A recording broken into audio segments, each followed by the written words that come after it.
my organization, Mindful and Melanated, and where we specifically provide mental wellness support in a peer-to-peer model for Black women. So Right. that is my story and how I got involved in the mental health industry.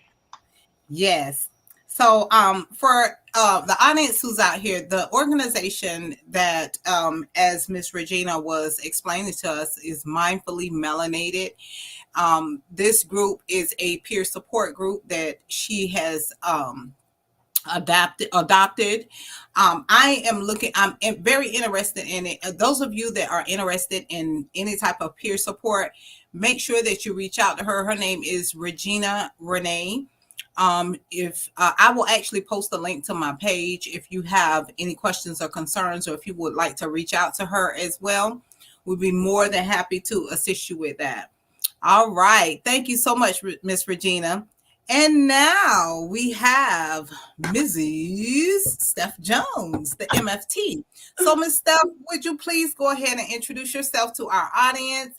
Let them know who you are, where you're from, and what it is that you do in the industry, and how mental health you have been affected, or your experience with mental health. Absolutely. Firstly, I am so grateful to be here. The energy's feeling good. Happy to always have these conversations, like in and outside of Mental Health Awareness Month. This is great. Mhm. But like these conversations are beautiful, and I know that you guys have them outside of the month of May. So it's wonderful to be in this space. So I'm a mindfulness life coach and a marriage and family therapist, right? Mhm. I only became those things because of all the chaos I went through as a child. My parents got divorced when I was 11, going on 12. I've also had suicidal ideations and attempts, depression, anxiety, but all undiagnosed because I'm in the church and we don't talk about those things. You know what I mean? Right. So that's kind of where everything started. I went through I know what it is now, even though I did not have a clinical diagnosis. I knew that I was deeply depressed. Right. I knew that I was deeply anxious. I knew that, and now knowing what I know, I'm like, I can call it. But I really started focusing on psychology, the brain, the mind, wanting to learn why people do certain things, how to kind of clock people, how to read people, you know, patterns, thought patterns, emotions, body language. Uh-huh. Um, and then um, and then in the pandemic, I got into mindfulness heavily. So when I see mindfully melanated, and we're both in Massachusetts, I'm like, what? Like, Yes. I think it's so wonderful because our community needs this help the most. I Right. believe I believe we are the most traumatized anywhere. Just what's been done, the atrocities that have been done to us, and we're the ones shying and running away from it. So I have made it my life's mission to assist, especially those in churches. Whether I'm in the church or not, I'm always telling them that they need the most help because Because, right, the we black tend church, to take a lot more. We we, tend we to, we tend to take a lot more. And I will say that the origins of the black church in America are some of the most traumatized origins. Birth out right, of slavery. Like, what are we talking about? If we go all the way back, we realize that our history, our root is trauma. And so I want to help people be the best versions of themselves. So that's a general synopsis, kind of all over the place, but that's how I got into it. And then currently my brother has some mental health diagnosis. I love him dearly, and so that has even pushed me further into the community and making sure that the message gets out there, that there's no shame or guilt with right. a mental health diagnosis. I mean, Hmm. I stopped saying mental illness. I just, I started saying Mental health. mental issues or mental unwellness, because I think sometimes we call things on ourselves. I don't say I have a diagnosis or I have a sickness. It's not mine. It doesn't belong to me. It's just something I'm passing through. So that's how I move through my life. But I'm currently a school counselor in a high school serving troubled teens in grades 9 through 12, which is a whole Hmm. different ball game. So I see it in every different aspect. But again, very happy to be here and very happy to jump into this conversation. Perfect. Thank you so much. Now, and you were saying that you were a counselor at the high school. Do you see a lot of these cases in high school? How so often? many so many, and here's the reality. I'm in a public school. The public school does not have enough resources to handle all of the mental issues going on in the school. I'm just putting it out there very plainly. I am one counselor, and I have about 150 students on my caseload. I don't see all 150 students. That's an impossibility. I would say I see about 80 to 90 of them, and they have to share me. I'm just one person. They have to share me. My office is always full. And these are ELL students coming from Brazil, coming from China, coming from the Congo, coming from all these different places. So they have all these layers of things going on. I want to be honest. It's a clarion call. We need to be paying attention to our youth. We need to be focusing on their mental health. That is the key, because they are struggling and they're not equipped with the coping skills. We're in a different generation. They're not equipped with the coping skills. Same issues, not equipped with the coping skills. So this is a clarion call to all parents, aunties, mamas, big mama, them, everybody. Focus on the youth and focus on their mental health, because it's not looking good. In all seriousness. Right. Okay, bro. Yes, it does start from the youth aspect. From when I was growing up, I know that my mental issues began at 16. I had so many different things surrounded by my inability to cope with others, and especially my peers. I was a little bit different. I wasn't the one that was very, I'm not going to say very well known, but just popular. I was a little bit more into my books, and just I guess trying to make sure that my dad was content with who I am, being that he had so many other failures. So it was very stressful on me. It's like, okay, why does it begin with me? After 6 other siblings. So it was a lot of pressure there, and then just not having my mom around. She had suffered with some drug addiction. So my dad raised us he could have been mom, dad, aunt, so he was everything, So I from going to school and then just hearing others, well, that's why your mom this or what, that just put a lot of pressure on me as well. And that was my first attempt, was at 16. I was turning 17, but it was 16. And I'll never forget that I have learned to grow from the things that people may say or what they may think about me. I used to be ashamed because I had a mental health condition, but I surpassed it. I feel like with prayer and having the relationship with God to be able to overcome those things that I can't change, I do feel like I'm able to get through life a little bit better. People say medication. They say, they got all these different things, the medical marijuana, they got all these different solutions to these issues. But I have my way of coping through it, and a lot of, I see a counselor, I talk with her. We just had a meeting yesterday, and I was telling her, oh, I'm so excited. I'm having my podcast tomorrow, and we're talking about mental health, and we just laugh and cope, but she's there to listen to me. So it's like with you being a counselor, those youth, they need somebody to talk to. And a lot of times it's not even their peers, because just like even with us as adults, we are very peculiar about who we go and talk to, because a lot of people want you to talk to them so they can go back and talk about you. So looking up to someone that has that passion for others that have mental health issues, that is a reward all in itself. So I have some questions that I have laid out for us. And one of the questions we pretty much already covered. I just kind of felt like this live was going to be one of those ones where I didn't really have to get so much into detail with a lot of these questions, because it just seems like we're all on the same level. And who knows more about mental health than a person that actually goes through it, right? So I kind of figured that I would kind of maneuver off a little bit. And again, this is very dear to my heart. But I am going to go through some of the questions, and we're going to ask, and we're just going to talk about it, interact with each other as well as the audience. If you all in the audience have any questions or concerns, make sure that you reach out to one of these young ladies, even myself, if you have any questions or concerns. We are going to go ahead and get started with this interview again. All right. So either one, both of you ladies are magnificent. I'm just, so whichever one of you choose to answer this question first, I think all of us are going to eventually answer the questions. We're going to get through them, but we can all just kind of piggyback on each other if that's okay with you all. Okay.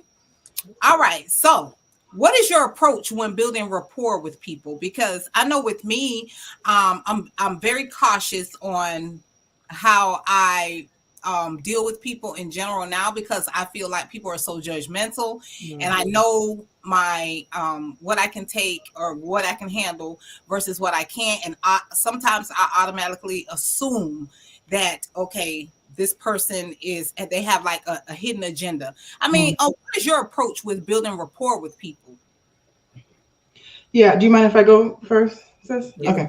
Yeah, with me, I'm not a clinician, but I do offer support as a peer, as you mentioned before. And so when Black women approach me, I just want to meet them where they're at. And I first listen, and I don't give advice. I don't should. You should do this. You should leave him. You need a new job. I'm there to listen. Lend a listening ear. I may be able to tell you my experience about what I've done in a similar situation, to show that you're not alone, but I would never tell someone what they should or should not do when dealing with their mental health. So that's what I do. I share my experience and definitely listen to them. I can see that. I can definitely, with me, if I were coming to you, instead of you ridiculing me on what is or what's not or what I should or what, it is great to know that I have someone that's listening to me and can, because it's a little bit more like passive language. You're just kind of agreeing and so on and so on and so forth. But if someone approaches you, and let's say, for example, I don't know, what is that first thing that pops into your head when, okay, like with me, you first met me. What was the first thing that popped into your head? Like, I don't know. I don't know if it's just me or others think like me. Like, what was going on in your thought process? Because maybe I'm a little bit more extreme with it. I think because I'm an open book, I'm open to others. That may be a little naive. But I take people for face value for what they are until they show me otherwise. Right. You know what I mean? So, and just like you said, like, it's nice to know that somebody can listen to you without, hammering down their advice to you, because at the end of the day, a lot of people, they may be well-intentioned, but a lot of times their advice comes from some sort of bitterness. They're trauma dumping onto you. So that's why I never, because we may be in a similar situation, but it's not the same situation. We're not dealing with the same people, and we're different people. So, yeah. Okay. And what about you? What do you think, Steph? Like, I agree with the mindfulness stuff. Okay, because you have to be so cautious. So here's the thing, ladies. Like, I wear a couple different hats, right? Therapist, yes, mindfulness life coach, but I'm also a minister of the gospel, right? In two of those spaces, I can say you should. As a life coach, you're usually helping people navigate, right? As a therapist, though, I always make sure I take my step back, and that spreads across all the places that I am. I'm of the belief that everything you need inside of you is already right there. Right. I'm just there to help you kind of stir it up, kind of get some of those thoughts flowing and moving and things like that. Right. When I first meet someone, I also take a very listening stance. Like, I'm just here to hear you. You know what I'm listening for? Ways that I can connect with you. You like to say music is me, food. I connect with people over food, over traveling. Am I picking up? So it's active listening. Am I picking up something? Have you sparked something in my head that says, oh, I can connect with you on this, and I can start talking to you about this, and I can make you feel so comfortable that when I have to hit you with the hard truth, you don't reject it. You say, oh, this person cares about me, because we reject things from people who we know don't care about us, even if it's good, y'all. Are we talking honest? Yes. I'm with you, because that's what I look for. I look for, like, if we don't have anything in common, it's just like it's a misconception to me. Like it's like, okay, I already know how I am, you know, and I'm a cheery type person, but it's like with me, once you betray or give me a red flag, it's like boom, I'm out of there. You know, and I hate to say that, and I really hate to be that way, because a lot of times, again, people, you meet them in different seasons of their life.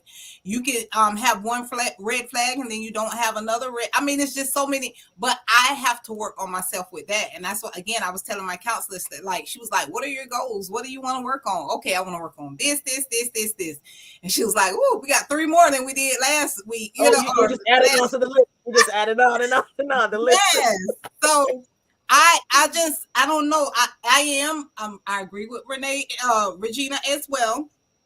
I agree that I do see people for who they are, but it does not take me long to figure out. And I don't know if it's that spirit of discernment that I have, but I'm really, really cautious when I'm dealing with people, because the biggest thing is I'm afraid of hurt.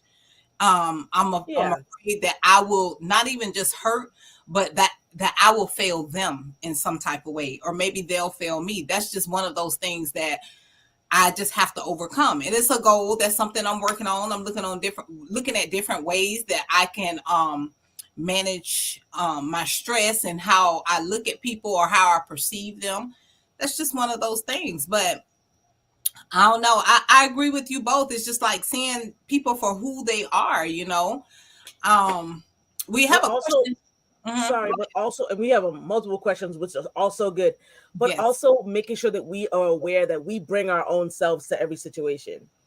So we bring our trauma, we bring what we went through, we bring our own personality, our attitude, all of that. We bring everything into that situation. Yes. And I think sometimes we can project on people our own, you know what I mean, our own feelings. And so we have to be so cautious. Like, this is my first time meeting you both. I'm not projecting any of myself onto you guys. I'm just letting you be who you are. Right. I'm like, okay, these are awesome women. I can already tell. Yes, it's a spirit of discernment. And that's the other thing too. I depend so heavily on it because I need it. Like, because I bring my own trauma. Right. I could be like, oh, they're not good. Oh, they're not good. Oh, they're too pretty, or they're too, that's my normal thought process. I need discernment. I need the Holy Spirit to say, oh, this is a good person, this is not, or put something in my spirit. I need my spirit to talk to me and say, hey, hold on, wait a minute, take a pause. Right. Like, so I think just measuring all that and being aware. Every time I meet someone, I'm like, I'm bringing the whole of me into it.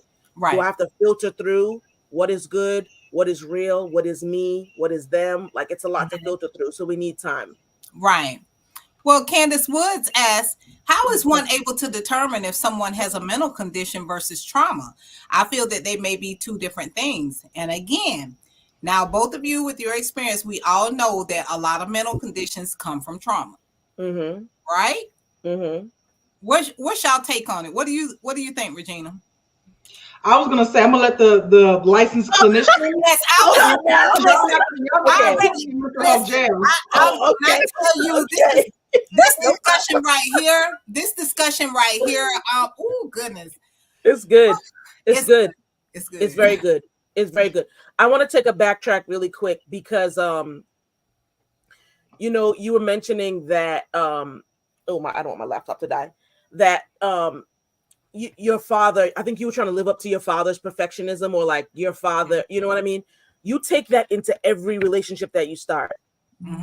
You know what I mean? So that's what I mean about being aware and mindful. And I'm a therapist, but I'm not your therapist, but I'm just, you know what I mean? It's just a pattern. Like, okay, if my dad demanded this perfectionism of me, or in my head, I thought that, I'm going to bring that everywhere. And I think that goes for everybody who's asking these questions.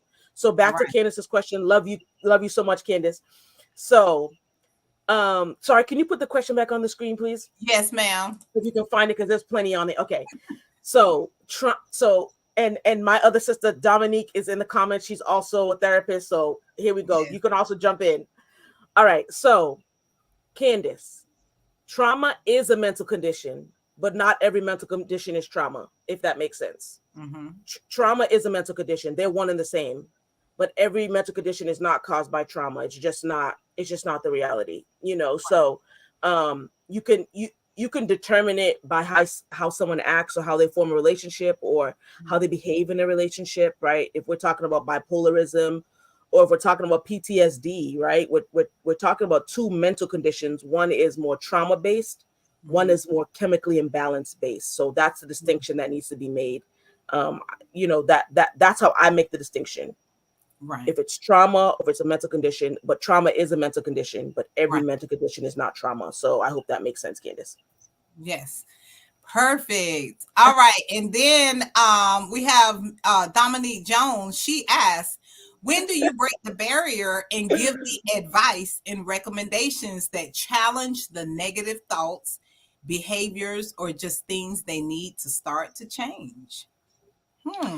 That's a good. Oh, sorry. Go ahead. Go ahead. I just took a breath. I was just taking a breath. Yes.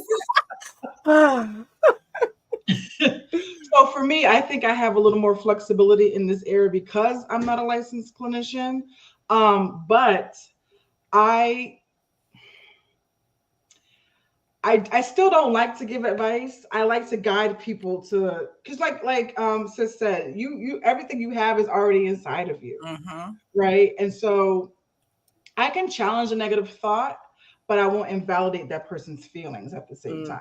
So I always want to be mindful that I'm not invalidating somebody's experience if I challenge them. So like I'll say something like, so if somebody came up to me and said, I'm such a failure, like I'm not making six figures yet, I'm such a failure.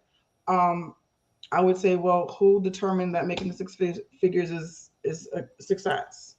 Right. Like, how do you determine success? So I would ask them questions like, and I would say, let's check the facts.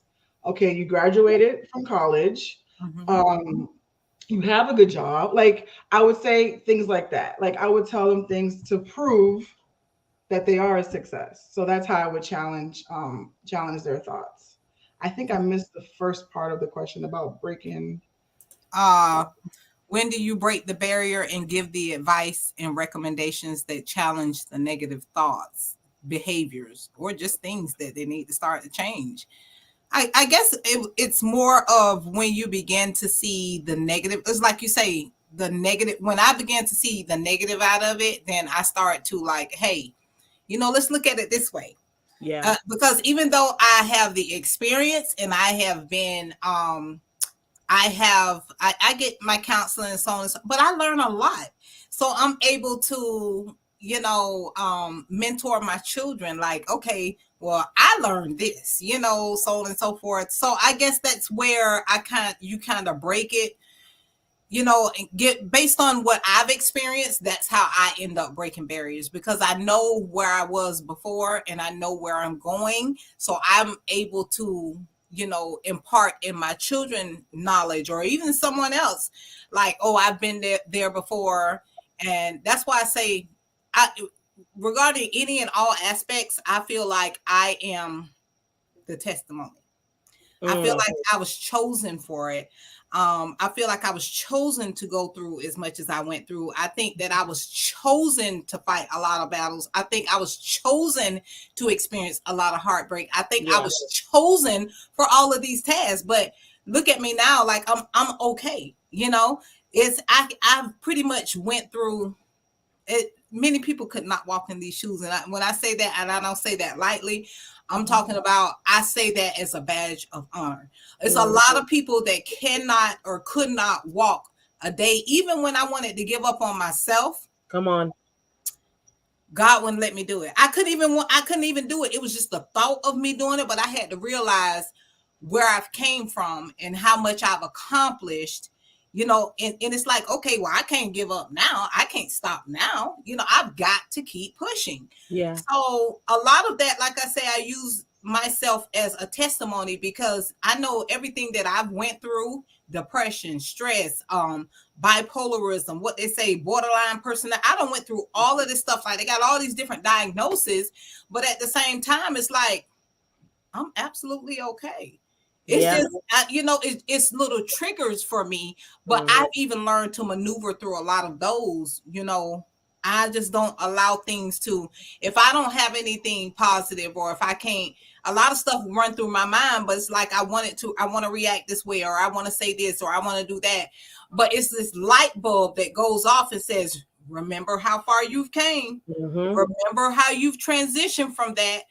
Okay. And then I have to stop and think, because a lot of times before I respond, I have to stop and think how I want to respond, or what because I don't want people using that the notion that, oh, because you have a mental illness, that this is how you're going to always react, or this is how I can control my emotions.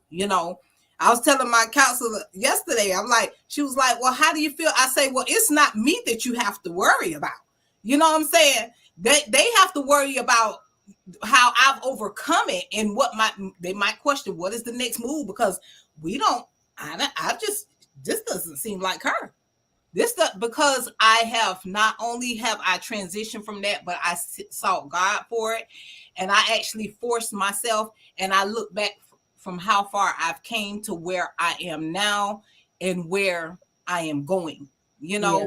So I break that. I have to force myself to do it, and sometimes I get a heartache by doing it. I'm like, it's painful. What? It's painful. It's very painful. And I mean, I think it takes a lot of stamina, and I think it takes a lot of determination and push to break the barrier on your own. But then if we're talking about being a peer support, or someone dealing with mindfulness, or someone being a therapist or a life coach, we have to go back to rapport.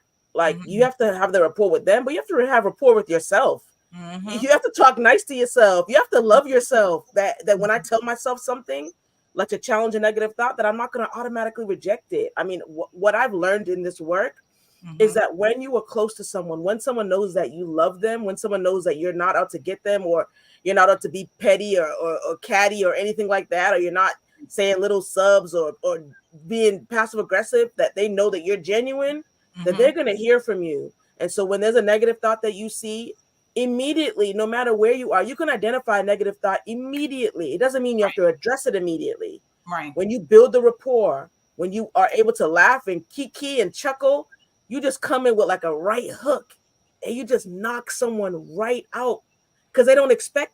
I like for people not to expect it.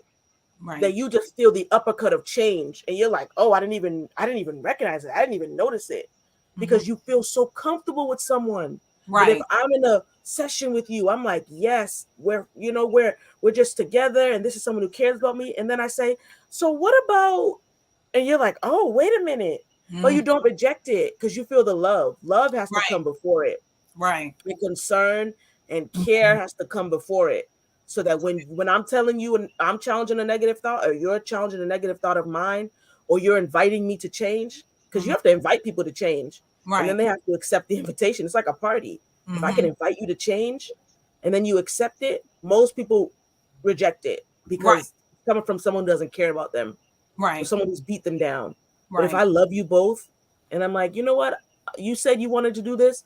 Lady, you said you had a goal. How do we do this? How does you said, oh, I can hear from you. It all depends on who the source is giving you it. And if you've built that rapport, you just sneak it in. You know the right moment. It's like double dutch. You know the right moment. I'm gonna sneak this in. Come on.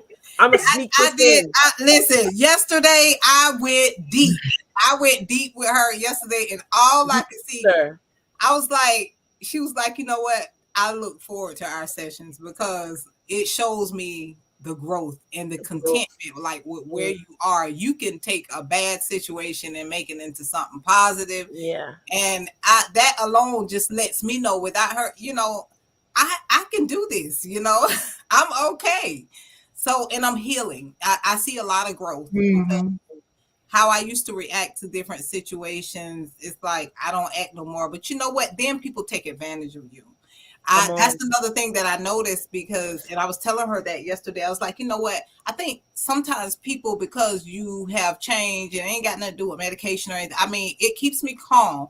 But at the same time, it's like sometimes when people see a difference like a Yeah. change, the humbleism inside of you. Yeah. I think that's more of a reason for them to kind of, oh, let me go ahead and sneak this in. Let me get in advance. Correct. You know, and that is another thing that bothers me too, because I really want to act out in different ways. But again, that light bulb goes off like ding.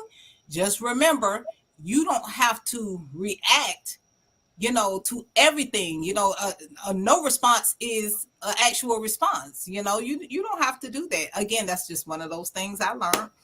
But Michael Lewis asks, how does one determine if it's a good spirit of discernment or overthinking? That's a really good question. And I really would Great. like my therapist to answer this because let me tell you, there have been situations that I've had personally where I don't know if the situation, like if dating, for example, Mm-hmm. I don't know if this dude is a red flag or if this Mm-hmm. is my trauma talking to me.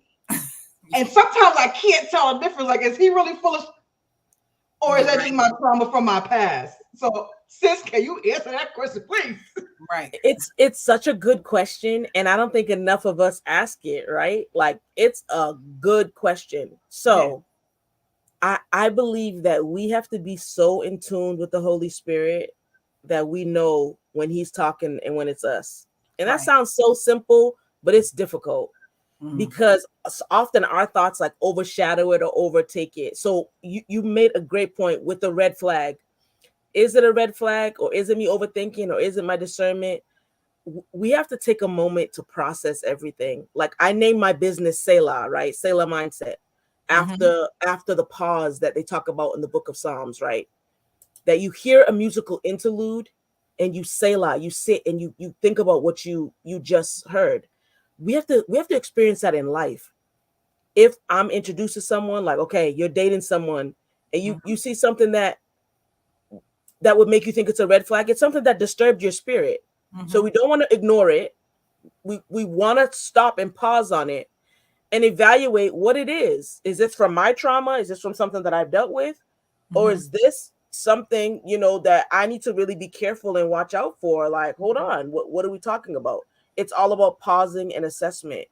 And in reality, when we take a moment to pause, we know what's what. We know how to separate. But sometimes we move so quick and so fast. We want things to go quick. We see someone handsome, we see someone looks good, and we just want it, and we want to grab it, and we just ignore, and we blow past the red flags. Red flags are a red light. That means to stop. Right. Can Stop. I just say, Steph just read me? Listen, I'm not trying to, but I feel it. I feel the pull. I'm like, oh, let me chill. Listen, I I feel can like feel it. listen, this is some I can great feel it. discussion because after this live, honey, we definitely have to connect. yeah, Yeah. And we have Selah mindset. Let me Come just go ahead on. and throw that in there. So not only do we have mindfully melanated, we have Selah mindset. So we have a lot of resources up here for Yeah. you. Okay. And if you could also as well, Steph, go ahead and type in. I see that you are linked on YouTube. Yep. If you would please type in the comment. I'm not sure how you can do that, so I can go Yep. ahead and post your credentials as well and your contact information. Sure. I also had Miss Regina's on here, and I Absolutely. actually going to post them to my page after we get off of the live. But Sure. this discussion is really good, so we're gonna go ahead and keep on going on. Let's keep going. May Elise says, do it from a non-clinical standpoint. Do it as a friend, a family member. Guide them to rethink without digging too deep. The moment you feel that you're responding as a clinician, pull back. good. Yeah, it's good I advice. agree to that. And She's then also we a therapist. She's also yeah, a therapist. okay. Well, you're next, May. You're next. You're gonna be on here. Talks with the Come lady. on, get her on. She's a Dominique too. Both amazing women. Both Yeah. amazing women of God. Amazing therapists. Get them on. Get them on. Yeah. Make sure y'all reach out to me if you can send me a private message, May and Dominique, as well. Candace, you making a lot of great points Candace here. is good Okay. too. Candace All is good right. too. She says, I believe a lot of mental health is underdiagnosed is because society tends to group this population as different, and discrimination can occur where labels become bigger than getting to know who the person really is. That's a great. That's. That's I so really. true. There's a lot of bias in the mental health, behavioral health Yeah. industry. Mhm. And sometimes I feel like sometimes for me personally, it has caused more harm than Mhm. help.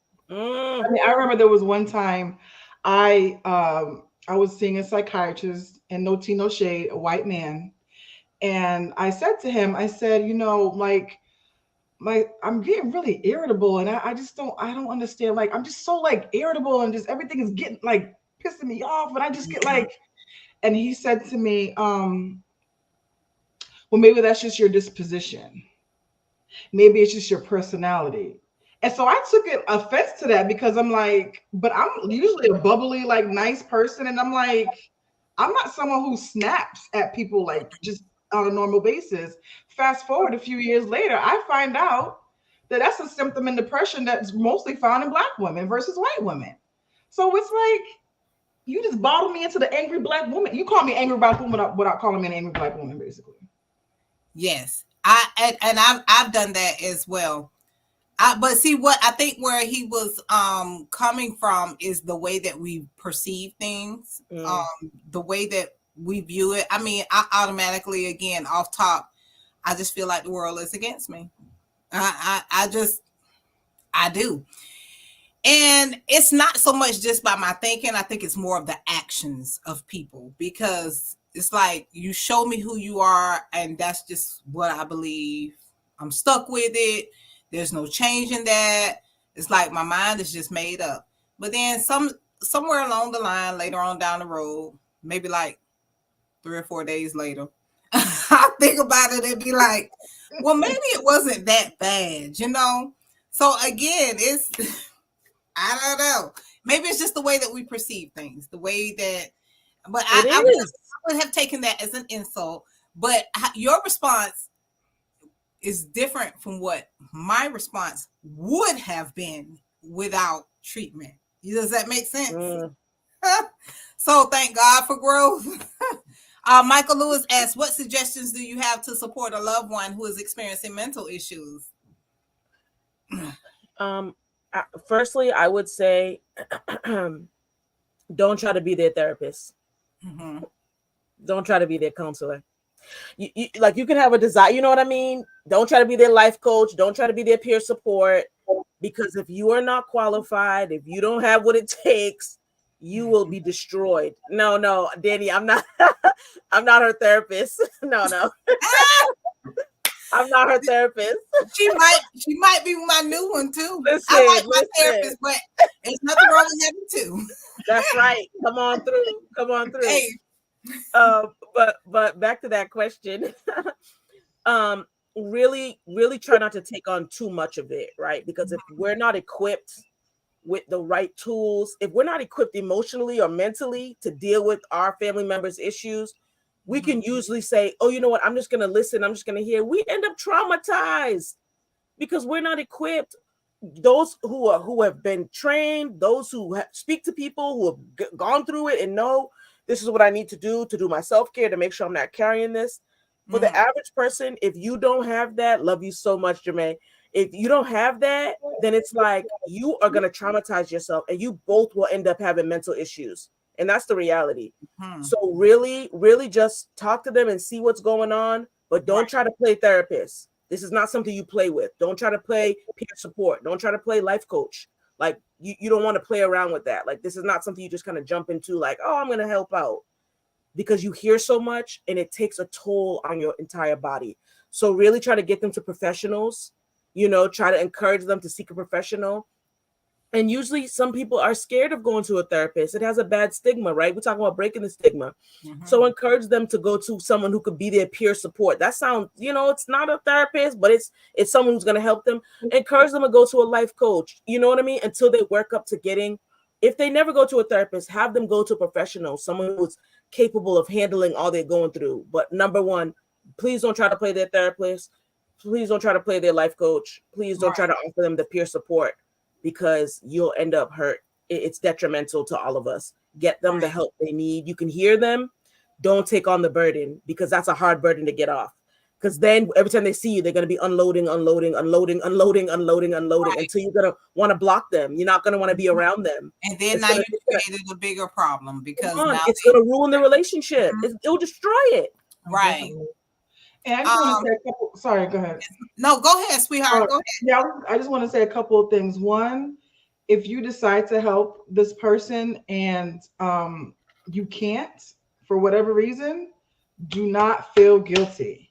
Come on. That's so good. Just like Steph said, if you're not a professional, do not feel guilty. And also, if you try to be proactive and approach this person about getting some help, if they shut you out, don't get offended. Because sometimes people ain't ready. Right. Sometimes people aren't ready. Like I know for me, one of my depression symptoms is isolation.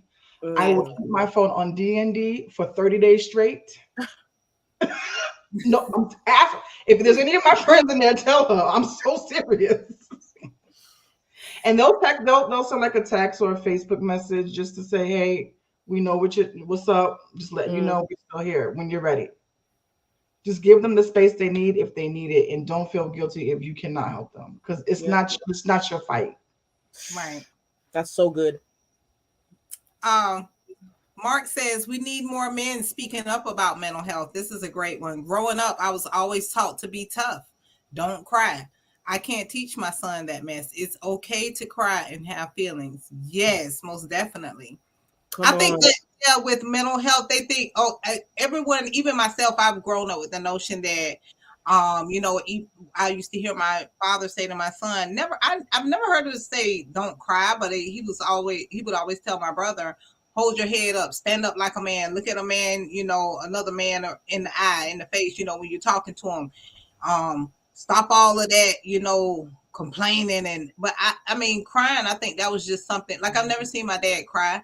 That's something that I think my brother and I did because we were the last siblings because of the situation with our mom, but we never cried in front of our dad. And I don't know if it was just because that's what we expected. Like, okay, we can't do that in front of him because he's trying to train our mind to be stronger. I think that was more what it was, but it wasn't like we got punished for crying. Like he would say, his favorite words, everything gonna be all right. Everything gonna be all right. That's just what, but he was a man of wisdom. My dad, he sat in the room and I could have sworn myself, we never seen it, but I could have swore I've heard him shed some tears sometime, but I never said anything. But I think it's absolutely okay. I think crying, it cleanses the soul. I have to do it sometimes and then I get back up and I have to, if not every day, every other day. And it's not that I'm depressed at the moment. I just go to thinking about things that have happened. Like my dad, that's a sensitive spot to me. Even my mother, she has passed on as well. And that's another sensitive spot. I lost my sister 3 weeks before my dad. That's another sensitive spot. So it's like right now I feel like I'm in this world alone, with the exception of my children. But because my children know my condition and the things that I've went through and how I maneuver through life, they constantly reach out. They constantly give me advice. They constantly show acts of service and genuine concern. Like, oh, Mom, I love you so. Oh, let's go do this. Let's go to Starbucks, or just little stuff like that. I think they do that because they know and they don't want me to get in that mode. I've wiped my children's tears and my children have wiped my tears. I've never been ashamed to cry in front of I just try not to make myself seem like I'm sad. So when my children ask me why am I crying, I was like, these are happy tears, So, but it's okay to cry. There's absolutely nothing wrong with that. So yes, you are right. We're gonna move on. Let's see. May Ali says, just because you can do it, it doesn't mean you have to. Reach who you can, then let someone else do the work for others. That is so correct. I'm so happy you worked on this area so you can blossom. It's a true blessing as now you're able to give someone your best. Yes, that is so true. And I'm ready for it. Okay. An emotionally aware man is a good man. And you got that right, honey. It's I so true. I would love for a man to cry on these shoulders. Come on, you already put it out there. He's on the way. He's on the way. He's You on just the put it way, out there. honey. He's on the way. But Yes. I think we do a disservice to men by telling them they can't express their emotions. Like Yes. that's wrong, and that's a right. That's a wrong we have to right. That's wrong. They're human. They're not Right. robots. They're not aliens. Like you guys can cry, but do it Yes. in a safe space, right? Like you Right. can't, you don't want to, but no one, I don't think anyone should just be crying in front of everybody. Like I think you need to Mhm. express your emotions in a safe way because everyone can't handle humanity, Right. right? And it's just a reality. But look, we're releasing the men to feel all the feels, have all the emotions, cry. You know, you won't be labeled, you won't be judged. You're able to cry because right, an emotionally aware man is a good man. He's self-aware, and I want to be honest, and then I'm gonna land this plane. You know, women sometimes we say we want an emotionally aware man, but we're really not ready for him. We're Right. used to dealing with traumatized men, and when you get an emotionally aware man, you better be ready. We better be very prepared and ready. Oh Lord, send me an emotionally intelligent man. We get him, and it's like, woo, he's calling us out on everything, and it's accountability, it's reciprocity. So if we're Steph, stop asking attacking him, me. huh? Listen, Huh? listen, If we're I'm asking very for big him, on that. And I we better become be ready. emotional when I'm attacked like that. But the thing is, I'm not verbal when I'm like someone is trying to correct me, especially like if it's a man or something, only because I put myself in a humble position and I ask God for that, like to humble me, you know, so where I can be more submissive to that. So, you know, I have to put myself in. Sometimes I just shut down, like, okay, even if I know or I feel like I'm not wrong, I just to prevent all of the confusion, you know, because I am dating, you know, so I just when I am hit with stuff like that, I just interesting, okay, but again, it's one of those things you just kind of got to grow through it, and not all advice is good advice, and I know it's not just me. I know it that's why I don't like to talk to people and you know inform people of what I have going on. But you know what? This is me. This is who I am, and I want the world to know. Like you have to accept who I am, and you know my growth, my development, the things that I've had to encounter and go through. This is just me.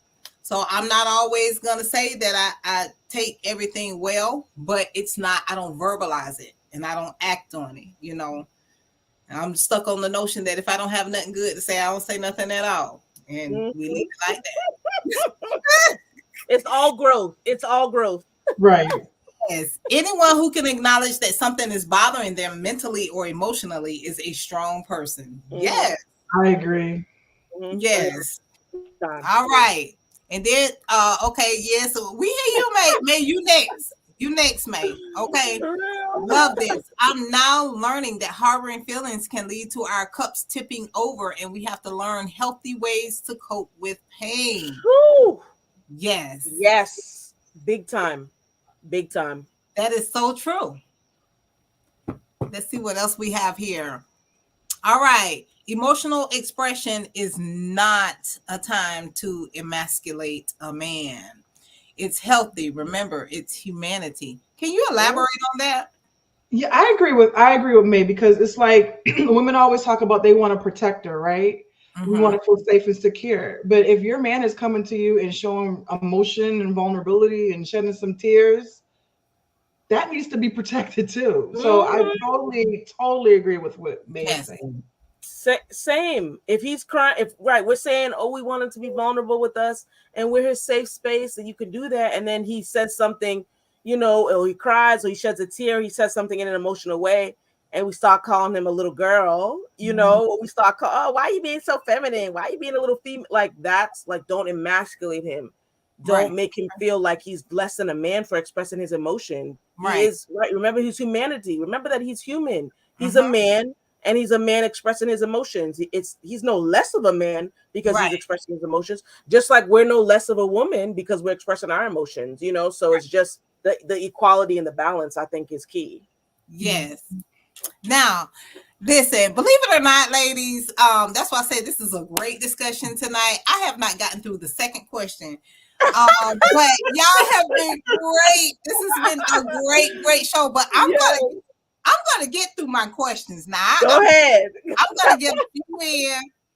I'm gonna get a few in. And again, thank you, all the viewers, the audience. Thank you so much for watching. I mean, I'm just so I'm just so happy to have these young ladies and you all are here to share, you know, this baby for me. This is my baby. This is our baby. And I think we all at some point in time experience mental health.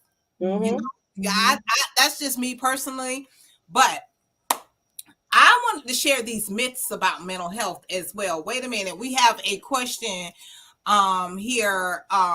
It says, Michael Lewis asks, do you all have any mental exercises you all can recommend as a part of mental health maintenance to keep an individual mentally balanced who may not necessarily have mental issues because life be coming at us fast sometimes?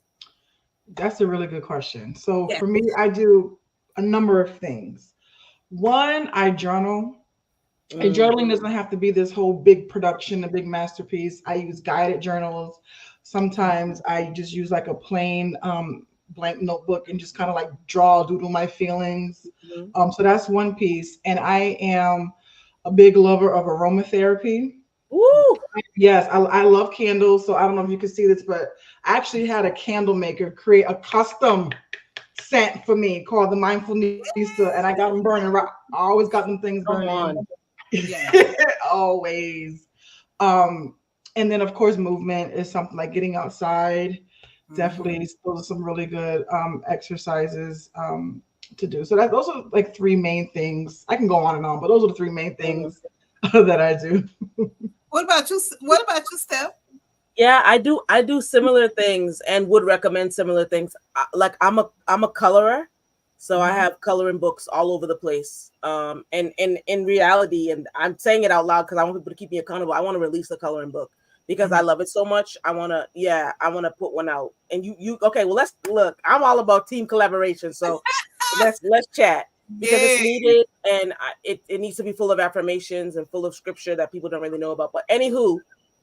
Coloring, big time. Right. Reading. I think take anything with self-care that you're taking your mind off of what you're going through, but find what you like to do. Like I'm a musician, so I love to sing. I love anything with music. That's something that I do to kind of get myself back to my center, to my base. Candles, yes. Incense, yes. Anything that causes that good smell. I have candles burning right now, but they're over there, right? All that, like, yes. Because it matters. So, Mike, whatever you feel like you need to do, if it's a candle, if it's an incense, if it's your favorite essential oil, something to remind yourself to breathe, but also do that movement, but tap into your creative side, right? Where you are just whatever's going on, forget about it and focus on whatever you're doing creatively. If you want to paint, if you want to do woodwork, whatever, use your hands. Go out and plant a garden, like all that stuff taps into our creative side, and it helps us to say, I don't have to focus on what I'm going through now. It'll be there when I get back. Right. I'm going to take a moment, right? I'm going to color. I'm going to draw. I'm going to doodle. I'm going to paint. I'm going to listen to music. I'm going to read. I'm going to run, right? I'm going to take a nature walk. I'm going to go and breathe in the air. I think we take breathing for granted. So those are some of the things, because life's all the time. All the time. So we have to really come up with things that are going to keep us on our base and help us to remain there. Exactly. Right. Well, I ain't going to be running nowhere because my big butt don't be running nowhere, but I'll take a walk. But there's one more.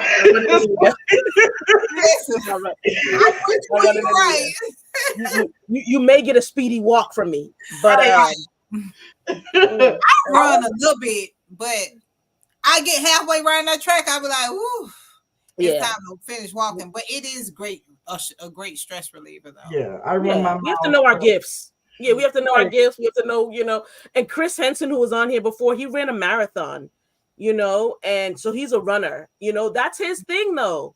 And make sure you know what's good for you. Because if you try to run and you're not supposed to be running, or if running is not your thing, then you'll be more frustrated. If you try to color and that's not something that's agreeing with you, if you try to journal and it's not agreeing with you, you will have more anxiety and more frustration than when you first began. So make sure you know what's tailored to you, Try out a couple things, right? Figure out a couple things and what works for you, and then stick with that. Don't try to do what we do because that works for us. You could try it out, but find what works for you. It's a formula tailored to you, and that'll be perfect.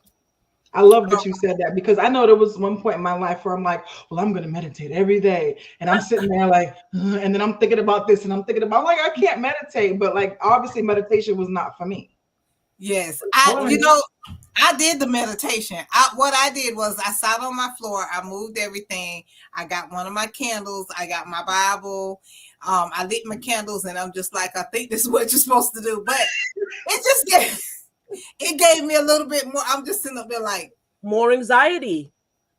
Right. And so I tried it one time. I haven't tried it again. I mean, but it was relaxing though.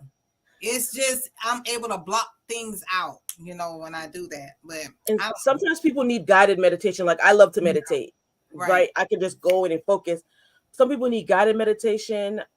For those who struggle with meditation, would love to help and assist. Sometimes you just need to be guided. Sometimes you need to just know how to kind of work through there. Right. Sometimes we say, I'm not going to think about a certain thing. It's our thought. Right. You're right. Mm-hmm. I agree. I just want to say, I love the conversation. Oh, let me see here. I just want to say I love the conversations with Talks with the Lady, but this one is by far the best. Aww. Thank you for being such. Thank you. I try to be. I like to cover all topics and making sure that I'm not leaving anything out. And I'm not sure, for those of you that are out there, I do try to make sure that I'm covering topics that we are all, or issues that we're all facing in today's society, things that people don't like to talk about. Mental health, it's not just because it's Mental Health Month. It's like Black History. We're giving 1 month a year. Mental health is all year, so this is, I just decided to go ahead and bring it to the forefront because of the, it being Mental Health Awareness Month. But this is something that we all need to talk about. This is something that we all experience. It might not be something that you're diagnosed with, but sometimes the load is heavy. Sometimes you are stressful. Sometimes, you don't know if you can make it from day to day. That is a sign of depression. So mental health applies to all of us, not just those of us that are diagnosed. And again, there's no shame. I used to be ashamed because of my diagnosis, because I was just like, oh, I'm crazy. No, it ain't got nothing to do with that. It's got, like we say, a lot of trauma. As Regina was talking about earlier, the stimuli, how we respond to stimuli, and especially it could be environmental factors, the chemical imbalance. It could be due to so many different things. And a lot of us just have regular everyday life that we're just living, and we wonder how we're going to make it from day to day. And then we have the issue of living paycheck to paycheck, or wondering if, okay, our children are okay. These are things you worry about. So it does take you in a mode of depression, and that itself is a mental health condition. So I have so many things that I want to share on this, but I do have another mental health panel next week that is coming up, and I would definitely like to carry on because I do have 3 other shows to finish out this month. And we're definitely going to be addressing that. So yes, I am more than honored to be able to present this to you tonight alongside Regina and Steph as well. It's an honor. And then I get to meet new people. Oh, by the way, Mindfully Melanated has a conference that is going on. It is next month. What date is it? It's actually in October. It's October 12th, and it's in person, and it's going to be in the greater Boston area. And the conference is called Strong Black Women Redefined. And it's an all-day conference where we bring politicians, providers, and persons with lived experience to talk about how do we dismantle the cultural trope of the strong Black women and deal with our mental health issues in a healthy, positive way. So if you guys are going to be in the Boston area in October, please come out. I'll put the link in the comments. Yes, I will also post the link to the conference as well, just in case any of you are go. I know there's a lot of travelers that I know, and a lot of people that are retired that don't have anything to do, and Okay. so I definitely will post that as well after the live. I just wanted to really there's so much talks with Lex says meditation is a shift of focus that quiets the mind. Zone in on a sound such as white noise, the sound of rain, the AC, etc. I do water I sometimes. so yeah. If I go to a beach or something, that calms Mm, us, Mm-hmm. Yeah. Danny Marie says the shame also starts with home. We've been conditioned what happens at home stays at home and something is wrong. If you struggle with mental issues, I do believe that to be it does start from home, just like it starts from our youth. As So true. Steph was explaining earlier. Danny Marie, thank you for thinking of me. Yes, most definitely. Thank you for joining us, Kay. And then we have our Mindfully Melanated. Again, this is the website as well, where you can go on there and she will, I think this is the website for the right. conference. Mm-hmm. I remember seeing that one. Mm-hmm. Okay. And it's the same one as well.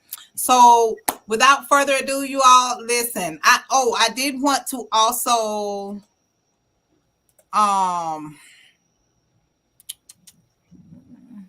okay, just a few of these myths that I had ran across when I was doing some research. Even I researched my own my mental condition. So it says that mental health issues can't affect me. Mental health issues can affect everyone. Okay, children don't experience mental health issues. That's a myth. But yes, it does. People with mental health conditions are violent. That is a myth. Not all people are not Right. all individuals that experience mental health conditions are violent. Okay. Another myth is people with mental health needs, even those who are managing their mental health conditions, cannot tolerate the stress of holding down a job. That is, well, let me tell you now, that is a myth, but I have my own little tolerance level and I've learned to just kind of grow past a lot of stuff. But I have had that issue one point in time because when I get stressed out, or if I feel like it's too much pressure, or I feel like, okay, the weight is on me, or people know what they do and they just trying to like provoke me to do, like I have been at a point where I just said, okay, I just can't deal with this, and I walked away. But again, I've had to grow past a lot of that in order to be where I am today, where I'm like, okay, breathe, just don't, because this time of days I ain't letting nothing affect me and my money. I ain't letting You nothing can't. affect that. But can I say that that's everybody? Right. That's not just people who That's have diagnosed right. mental issues. And here's the thing: I would rather deal with someone who has a diagnosed mental issue because at least you know what's going on with you. Mm-hmm. The dangerous thing is someone who we know has a mental issue. We can see how they're operating. Come Right. on now, how they're showing up at work, at church, in their Mm-hmm. home, with their family, husband, wife, kids, friends, social Right. circle. We know that Right. there's something going on, and they refuse to get diagnosed. That is a danger to society, Right. right? Those are the people who snap at work. They don't know how to. They don't know how to monitor anything. They don't know what levels of medicine or what they need to be doing. They don't have a therapist to speak to. So it's Right. not that we can't deal with work. That's everybody in the entire universe. It is Right. just those who have Mm-hmm. if you have the courage to go find out what's going on with you. It takes courage to Mm-hmm. go see there's something going on. I need to go get checked out. I need to talk to someone. I need extra help. That is a courageous movement. That's not something to be ashamed of. And Right. like Danny was saying, though, shame has filled it so much because you're like, oh, you're crazy. You need all Mm-hmm. of us are. Let me be clear. Everybody is going through something. Absolutely, Michael. Yes, for sure. For sure. Without a doubt. Yes. Untreated anything can Right. cause mental health issues. Mm-hmm. Untreated, dot, dot, dot, you fill in the blank. If it's untreated, it means we don't know the level that it's happening. We don't know how deep it is. So we Mm-hmm. have to see and treat it and find out what's going on. Absolutely. Yeah. So that's just a perspective shift. Those who have mental health issues and been diagnosed, they're actually safer because they know what's going on with them. Right. Robin Bradshaw says mostly our black men are raised Mm, by single parents, women, so they are not taught how men are supposed to act when it comes to emotion. mm. It's Do you true. believe that? I mean, because I mean, It's true. I raised my boys. Um, I don't know. I've always created happy memories because I'm a person. I've always wanted to break the curse, the generational curse of, Yeah. I've always been like, it started with me, with not saying that, okay, I've experienced this and that, and so the only thing I've experienced really as a child in my parents' household was just not having my mom there. That was really the only thing. But again, my dad made sure that intentionally that we were okay. Like it was never a problem. Raised So by your dad. I broke the curse by, I'm not gonna say I couldn't say that I broke the curse by having a two-parent household. Like that's something that I couldn't control. You know what I'm saying? So, but I did break the curse of my children feeling like I didn't want them to be abandoned. I didn't want, Yeah. and that's what I experienced with my mom. But my dad made me free to open experiences, free to, I mean, it was like a push. You are going to do this. You are going to do that. You are going, okay, now I'm taking, oh yes, you're getting out of here, you're going to the military. You are going to do, like it was just a push. And I didn't have that. Like my mom was just different, and again, that's my mother, that's who gave birth to me, and I always respect her, but it was just a little bit different. With my mom, I felt like I had to be tough. With my dad, I was a little bit more lenient. I guess it just all depends. I think it depends on the mental stability of the parent. Parent, right, Your right, dad seemed like he was in a good mental space, but right. most single parent households, and this is no generalization, it's just a reality that we've seen, the woman can be bitter towards the dad. And Mm-hmm, so the children are raised in bitterness at times. That's not everybody, but mm-hmm, a lot of times we see that children are raised in bitterness because their moms have an issue with their dad. I've mm-hmm. seen that case more often than not. And Right. so when you have women who aren't mentally stable raising children, Mm-hmm. there's instability all over. Your Right. dad seemed like he was stable.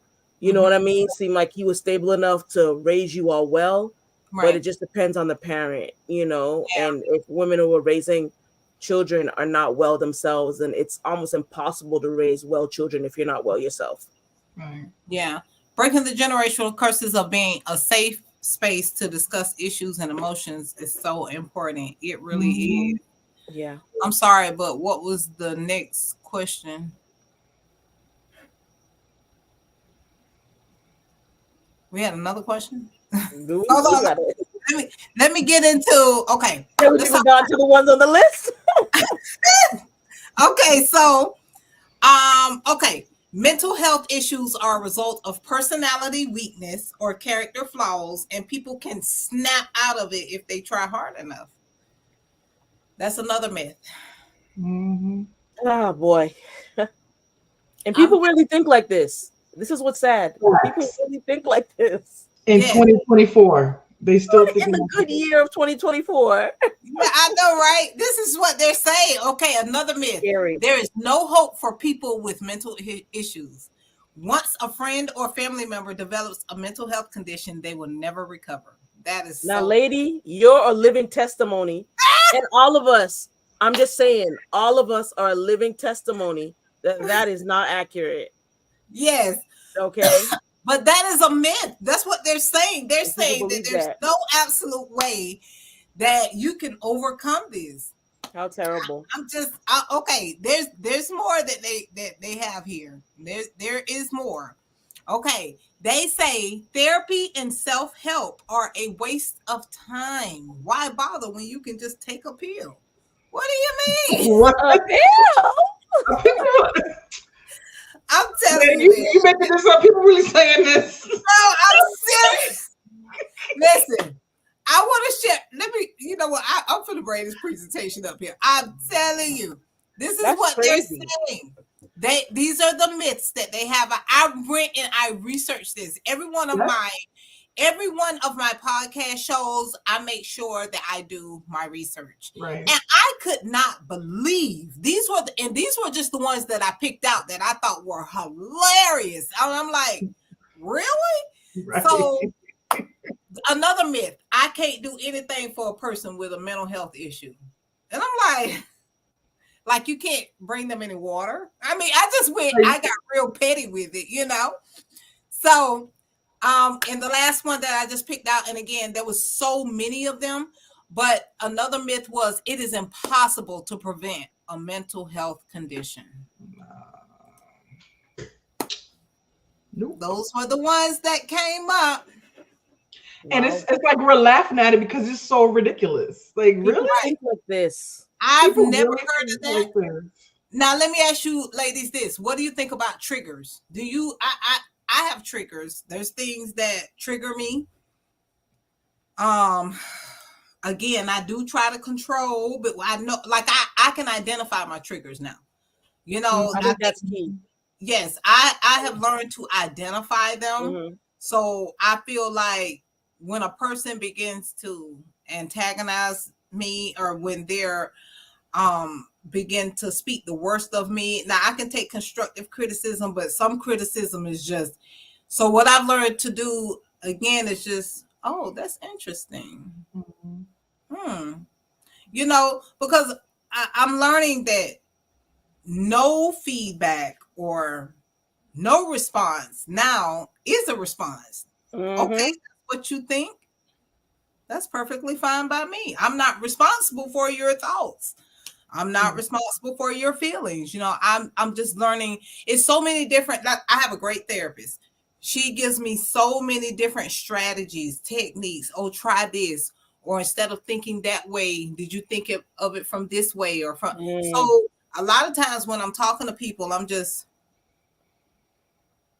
and it's not that I'm not actively listening. It's just that I'm trying to find a way other than my initial response or a way that I would have reacted. I'm trying to come in a positive approach, you know, because in my mind, I'm thinking, well, if I say this, this could happen. But if I take this direction, and then again, that's just a part of my thought, the way that I think about it, you know. So, Michael Lewis, being able to recover from your thoughts is a forever developing skill. It sure is. Yeah, I agree, because it's like you can have all the coping skills in the world, but sometimes it could be that one trigger, that one thought, that one interaction, all that set you off, and all that learning you done did and gone out the window. Yes, and I sit back sometimes and I'm like, nah, I didn't have to go that far. And it goes from, well, they shouldn't have said this or did that, to, okay, did it have to get that far? And then it goes to, I need to apologize for that. You know, like, it's a step. It's like a whole process. But I think I'm right now at, you know, I don't have to respond that way, or I shouldn't respond that way, jumping to apologize. Because I find myself now apologizing more than I feel like I need to.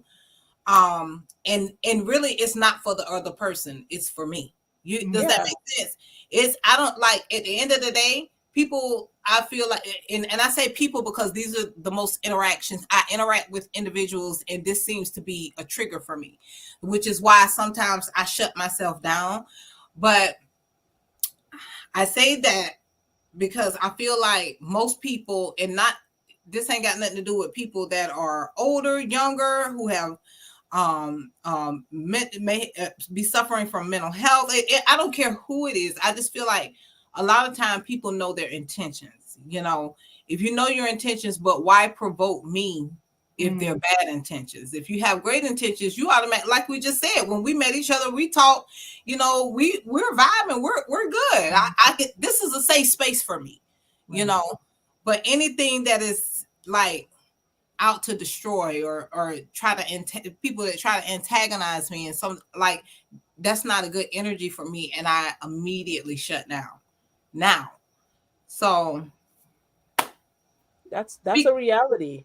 I think we all struggle with our triggers, right? And I think when we have good boundaries, when we put our boundaries in place, that helps us to, you know, kind of navigate those triggers. And what Danny is asking, I think it's always good to know when to speak about your triggers and know right when you first meet someone, you know, like this will set me off, that will set me off, because people really aren't responsible for our triggers. We are, Right. you know, we're responsible for how we respond to them, and that's just a reality. You What is both it? don't know. No, I'm saying you both don't know me. You don't know what my triggers are. Right, So it's up to me to say, okay, that might be triggering me. Maybe I can mention it, and it's how I mention it, it's how I say it. Or maybe I can just say, oh, you know what? I don't need to respond to that.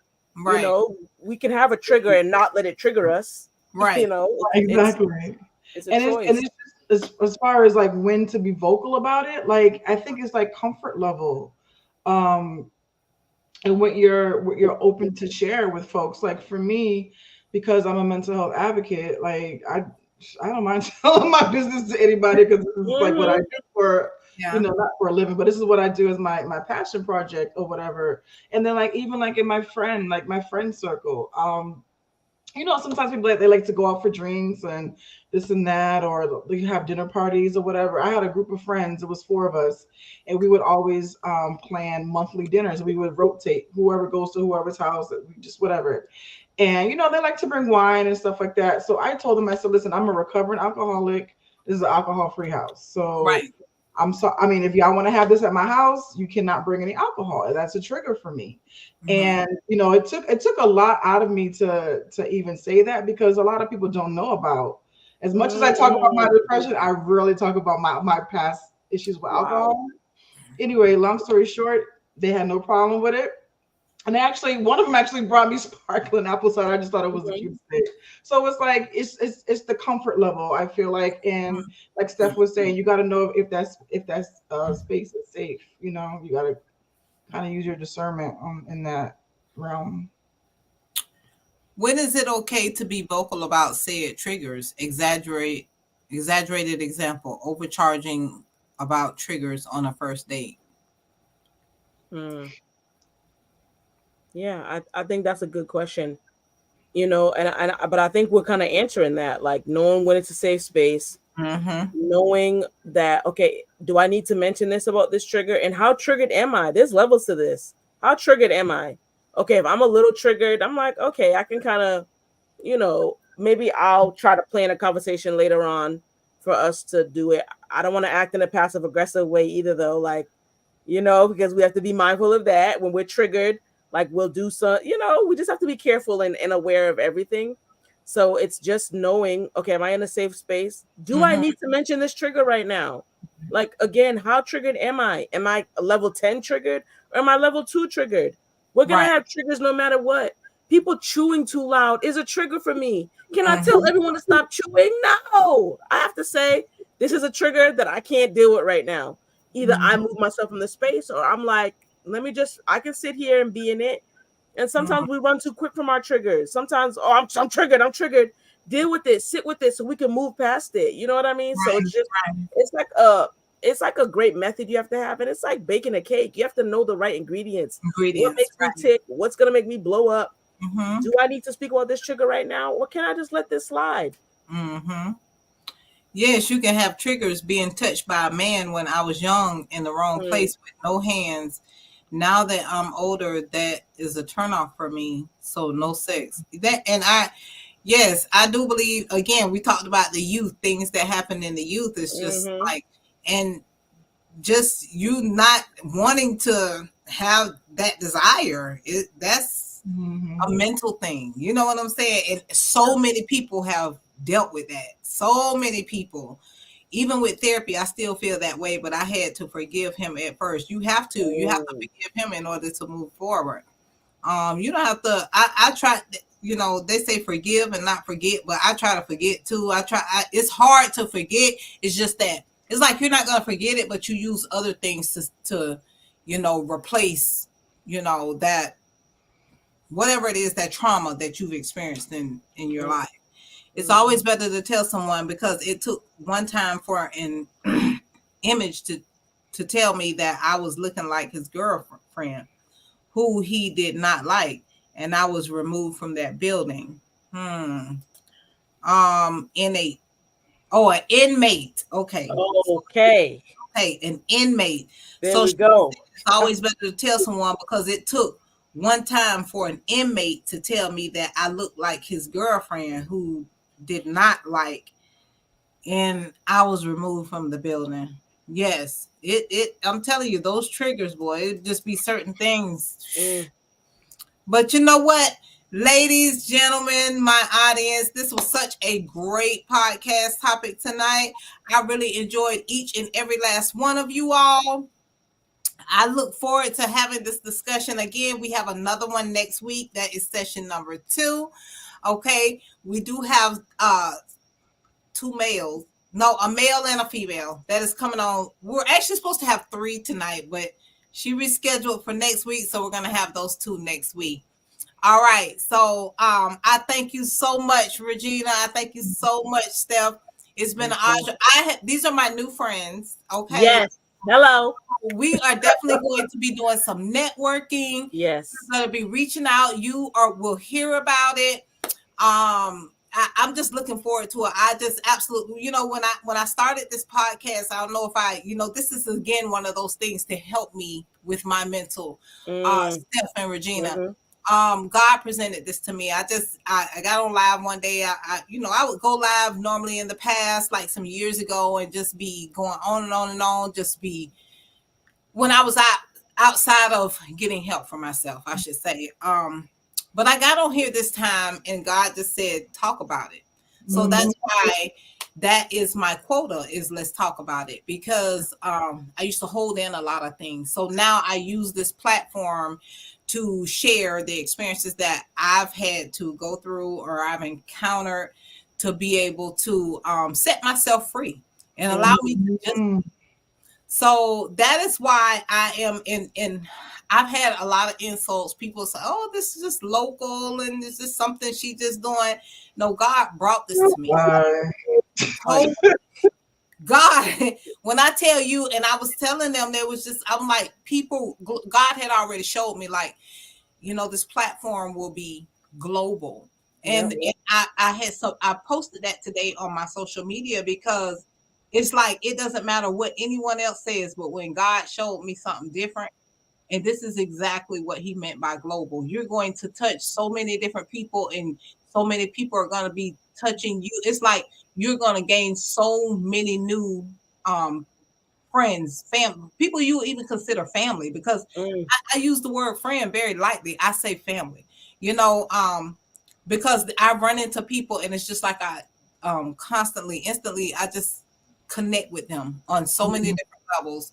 And I appreciate you all, because when you reached out to me and you replied into the group, I was like, oh God, these are I don't know, but I always do the meet and greets, and I'm just honored that I was able to actually meet you all, and I'm looking forward to moving forward with you as well. For sure. Great ladies that have a lot to offer, not anyone just locally, but I'm talking about globally.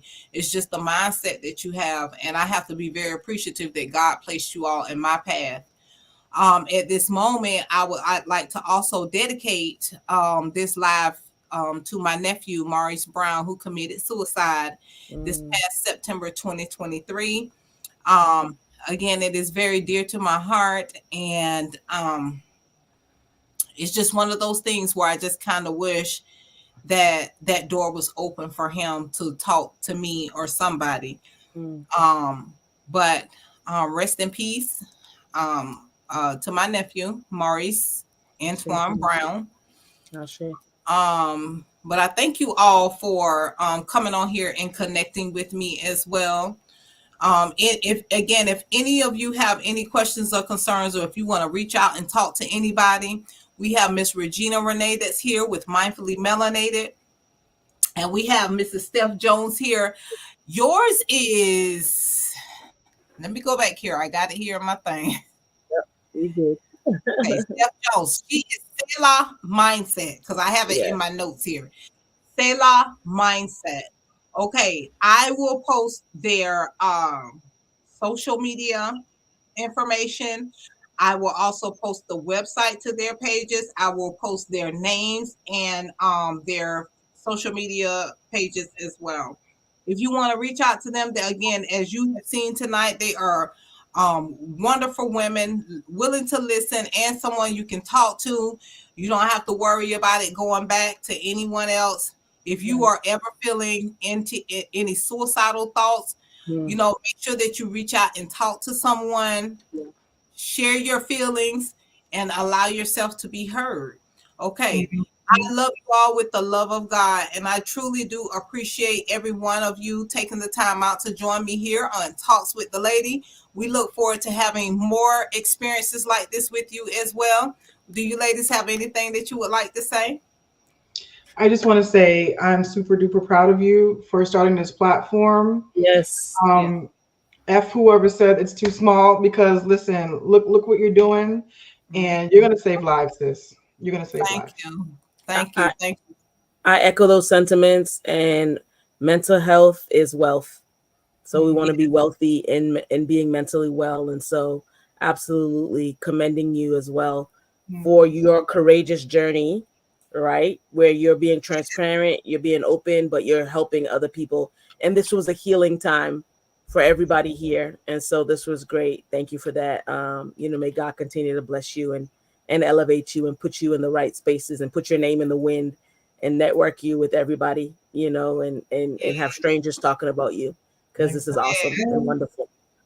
I'm just honored to be able to hear that, because it does push me more to doing more topics, which I have done, but it pushes me to go even further. So I thank you so much for all of the encouragement, ladies, and to everyone else as well. You are my encourager as well. Thank you for tuning in. I really hope that you gained something from this live, which I'm sure that you did. I love you all with the love of God, and you all have a blessed night. Night, everyone. Good night. Night.